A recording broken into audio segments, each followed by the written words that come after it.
Alexandra and Ainsworth Council Estate is a Grade 2 listed site in the London Borough of Camden. It is known for the brutalist architecture of Neve Brown. Often used as a filming location, it is famous for its appearance in many blockbusters worldwide. But what about the community that lived there?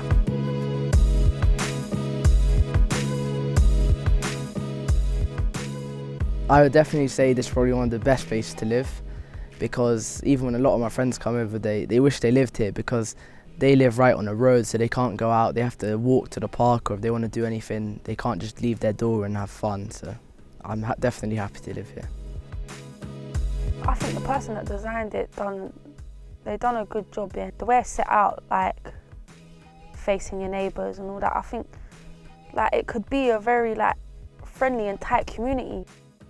You know, it's a nice environment to live, and I enjoyed living here. We call it the Red Brick Road. My next door neighbour here, I know her because she's always getting post when she's not in. But that's the only way I know her. I don't even know where she's from. I know it definitely made me proud to say, yeah, my estate was filmed in Kingsman and my estate was filmed in different documentaries. There isn't a day that doesn't go by where you're not seeing some film crew or photographer or model. The people living on the estate, it's a double-edged sword. It's sometimes maybe their privacy's been invaded, or they feel that it's just for show, and how they live day to day is not necessarily being taken care of. So things like the repairs and maintenance is probably the most important thing in the front of their mind, and they just want the council just to sort it out. You're almost like an ambassador for your area, you know, when tourists comes around, and it's about how you present yourself. I remember there were years that in front of your balcony, all those things are well-maintained, flowers, I mean, all those have gone. The image problem is one of the issues really where, well, young people have come to be seen as, by a lot of society, as a problem. Actually, I don't see there's much here for young people. I don't. This place used to be busy. Like this was like all the kids that knew each other. Most people knew each other. Everyone's kids sort of played with each other. Like there's good and bad in all. Do you know what I mean? I think the stigma around council people and council houses are just wrong. There are some real stark warnings when you get then incidents that happen. You know, young people losing their lives, riots, whatever it takes. To raise the issue again. It's clearly should be priority to invest in young people and to be investing in the services that can reach young people.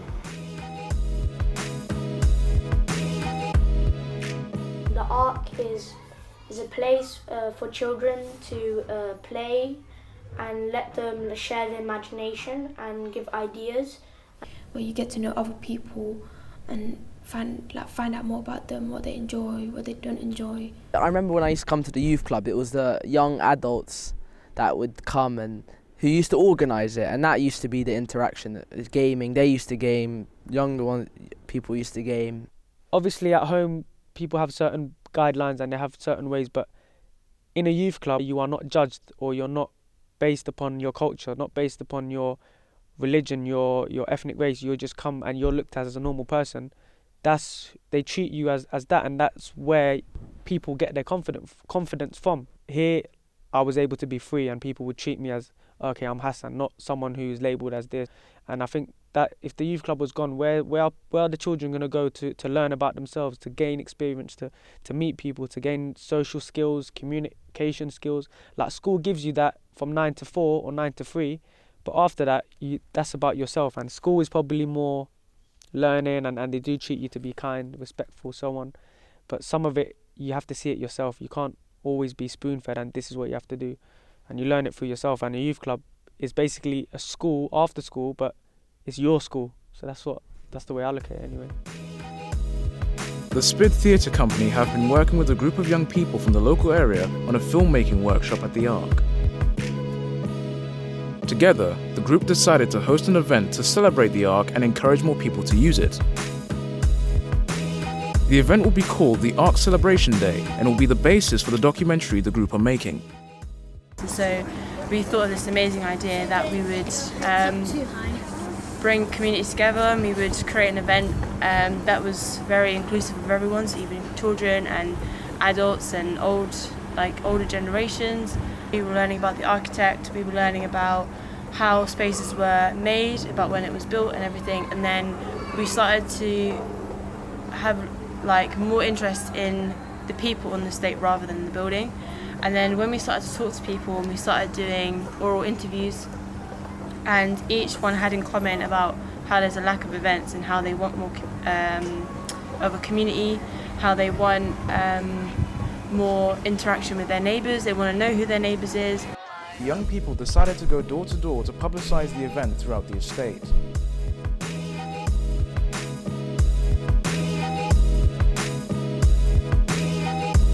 A lot of people here are Muslim, but there was people who are non-Muslim that have come in. They were gonna feel a bit not the same, but it's not like that. They come, they're welcome, they come, they have discussions, because everyone is equal. So no matter what race, religion that you are, everyone's welcome. That's an African saying. Was it something like, it takes a whole community to raise a child? So I think what they do at the Arc, for example, is part of that.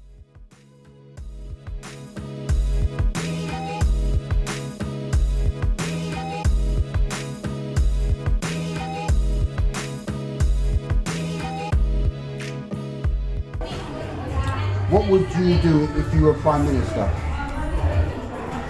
That's a hard one. I don't know.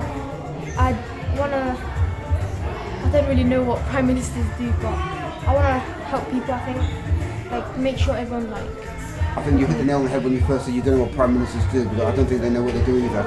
So it's very, very good. Yeah, so you hit the nail on the head with that one. Yeah, I think this event will help bring people together, because just now we did Young Meets Old, and I've spoken to someone that I don't really speak to that often, so I think it'll work. Good to find out about what the younger people think about the old, what they do, and find out questions about what they do in their spare time, things like that. It was helpful to get to know people, because she lived on my block, but I never used to speak to her that often, so it was nice to speak to her. What did you do for entertainment when you were my age? I cycled a lot. Oh, how old are you? I'm 22. 22? Oh, when I was your age, I was already married and living in Jersey, so what did I do for entertainment? If you could visit any other place or country in the world, where would it be and why? India or Bali. And it's just, India for being the home of the yoga, but also because of the culture. And I know my daughter would love to go there as well, so I would take her with me. What was your first kiss? My first kiss? Oh my God, I don't know if I can think that far back. I think my first kiss when I was about 18. Your wife now, or? No. It was quite a bit before my wife, my ex-wife, shall I say. No, I think it was in a nightclub. Or in those days, called discos, were called. I really enjoyed it. There was a lot for my children who are a younger age to do, which I appreciate. I really appreciate anything on the weekends that goes on here. It was wonderful. You just bring all the communities together. And also have a chance for young people to learn more about art, media and filming and special workshops SPID has organised. And it's given me an insight into different things amongst older people. And it was really nice to see young people getting together and talking and doing art and doing henna and just having a nice time. And then it was nice to see people dancing that you can tell that they're not really into dancing, but they've given it a go. Nice experience, just good to know how do young people feel. This whole sort of thing has really been about the community of sort of bringing the community together, because in a place like this there isn't really much of different people coming together to socialize. So this, well, all of the work that we've done has culminated to this point, to this event, and you know, and hopefully it will continue to do so for years to come. Bricks and mortar make a house. Community makes a village. And it takes a village to raise a child.